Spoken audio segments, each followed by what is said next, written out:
আসসালামু আলাইকুম, কেমন আছেন সবাই? আশা করি যে যেখান থেকে আমার ভিডিওটি দেখছেন সবাই ভালো আছেন, সুস্থ আছেন। আমরাও আলহামদুলিল্লাহ ভালো আছি। তো বরাবরের মতো নতুন আরও একটি ব্লগ নিয়ে আপনাদের মাঝে চলে আসলাম। তো সবাইকে স্বাগতম নতুন আরও একটি ব্লগে।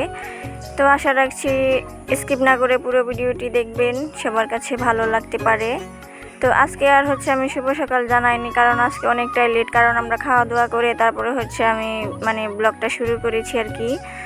তো সকাল থেকে একটু ভালোই লাগতেছিল না, তো গত 2 দিন ধরে ভিডিও দিতে পারতেছিলাম না, ভালোই লাগতেছিল না, কেমন জানি ভিডিও করতে মন চাচ্ছে না। তো সারাদিন শুধু শুয়ে বসে থাকছি আর কি। তো ভাবলাম যে ভিডিও না দিলে তো হবে না, ভিডিও দিতেই হবে। তো যার কারণে খাওয়া দাওয়া করে তারপরে ভিডিও শ্যুট করলাম আর কি।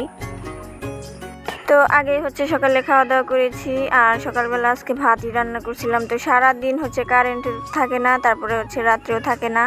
তো প্রচুর গরম, কি বলবো, এই কয়েকদিন ধরে কারেন্ট অনেক জ্বালাতন করতেছে আর কি। তো ভাত বসিয়েছিলাম কুকারে, তো তারপরে কারেন্ট চলে গিয়েছিল, তো আর আসে নাই। তারপরে কি করছি, আমি ভাতটাকে আবার চুলায় নিয়ে তারপরে বসিয়েছিলাম, তারপরে রান্না হয়েছে, তারপরে খাওয়া দাওয়া করে নিয়েছিলাম। এরকম একটা অবস্থা হয়ে গিয়েছিল। তো আমি এখন প্রায় 9টা থেকে আর কি ব্লগটা শুরু করেছি। তো এদিকে বিছানাটা গুছিয়ে নিয়ে আসছি, আর এই তো এখন ছোটো ভাইয়ের টেবিলটা আর কি একটু গুছাচ্ছি। ও স্কুলে চলে যায় ঠিক, কিন্তু এই টেবিলটাকে এত নোংরা আর এলোমেলো করে রেখে যায়, তো কি বলবো। সারাদিন শুধু এলোমেলোই করে, তো ও গুছাবে না এরকম, এখানে বসে পড়বে ঠিক আছে, কিন্তু গুছিয়ে যে রাখা সেইটা রাখবে না। আসলে ছেলে মানুষ না, এরকমই। তো যাই হোক, এদিকে টেবিলটা গুছিয়ে এখন ঘরটাকে ঝাড়ু দিয়ে নেব। আর আমার মেয়ে দেখেন কি অবস্থা করছে, আপনারা ক্যামেরাতে বুঝতে পারতেছেন কিনা জানি না।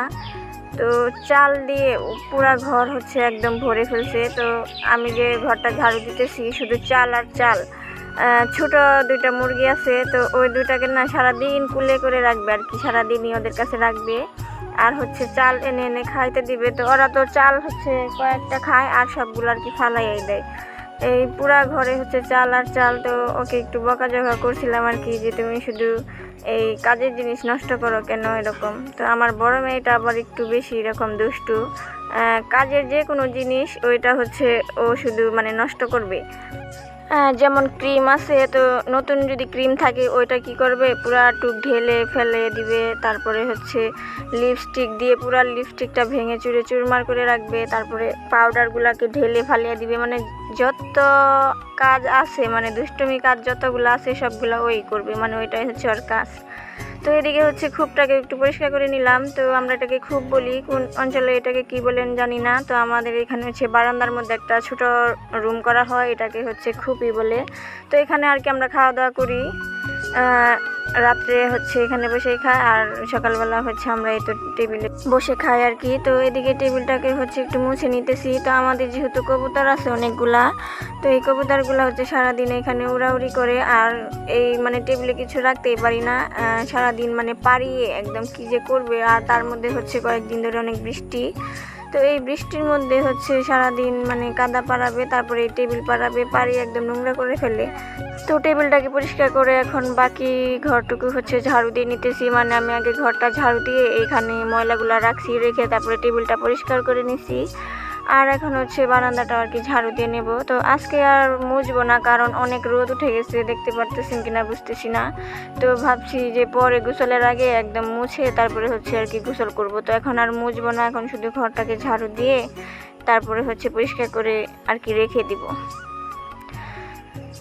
তো এদিকে এখন থালা বাসনগুলো এগুলো ধোয়ার জন্য নিয়ে আসছি। তো আমাদের বিমও শেষ হয়ে গেছে, তারপরে হুইল পাউডারও শেষ হয়ে গেছে। তো আমি কি করছি, শ্যাম্পু দিয়ে তারপরে এই থালা বাসনগুলো মাজতেছি। তো এটা হাস্যকর মনে হলো, সত্যি। তো যেহেতু হুইল পাউডারও নাই, তারপরে ভীমও নাই, তো যার কারণে আমি এই শ্যাম্পু দিয়ে এগুলো আর কি পরিষ্কার করে নিতেছি। তো ওই ছোটো ভাইকে আর কি বিকেলে পাঠিয়ে দেবো বাজারে যেয়ে নিয়ে আসার জন্য। তো এখন ভাতের পাতিলটাকে আর কি মেজে নেব। তো প্রতিদিনই আমাদের ভাতের পাতিলটা আর কি মাজতে হয়, যেহেতু এটার মধ্যে প্রতিদিনই রান্না করা হয়। অনেকে আছে যে এই কালিগুলা এভাবে থাকে, তো কয়েকদিন পর পরই আর কি এটা মাজে। তো তখন আবার কালিগুলা একবারে লেগে যায়, তখন কিন্তু আবার এই পরিষ্কার হতে চায় না। তাই প্রতিদিনের রান্না করা পাতিলটা যদি প্রতিদিনই ধোয়া হয়, তাহলে পাতিলটা একদম সুন্দর থাকে। আর পরিষ্কার থাকে আর কি। তো এদিকে থালা বাসন ধোয়া শেষ হয়ে গেছে, এখন নিয়ে তো টেবিলে আর কি রেখে দেবো। তো অনেকে ভাবতে পারেন যে শ্যাম্পু দিয়ে থালা বাসন ধোয়া হয়েছে তো এটা গন্ধ করবে না, তো আমি থালা বাসন দিয়ে শুকিয়ে নিয়েছিলাম যে গন্ধ করে কিনা, তো দেখলাম যে না, একদম কোনো গন্ধ নেই, আর একদম সুন্দর পরিষ্কারই হয়েছে। তো যাই হোক, বিপদে শ্যাম্পুটা কাজে লাগছে। তো এখন দুপুরবেলা রান্না করতে চলে আসছি। তো আগে আমি তরকারিটা ভালো করে কেটে নিয়েছি। তো এই তো মাছ, সেই ছোট মাছ আনা হয়েছিল কবে, তো সেইগুলাই ছিল আর কি ফ্রিজে। তো ভাবলাম যে আজকে বাইম মাছ দিয়ে তারপরে আলু দিয়ে রান্না করব। তো যার কারণে আগে আমি আলু কেটে তারপরে আর কি তরকারি সব কেটে তো নিয়ে আসছি। আমি সব কিছু যেহেতু আগে রান্না করার আগে সব কেটে কুটে নেই, তো এভাবে রান্না করলে আর কি একটু সুবিধা হয় আমার, তাই আলুটা আগে কেটে নিয়েছি।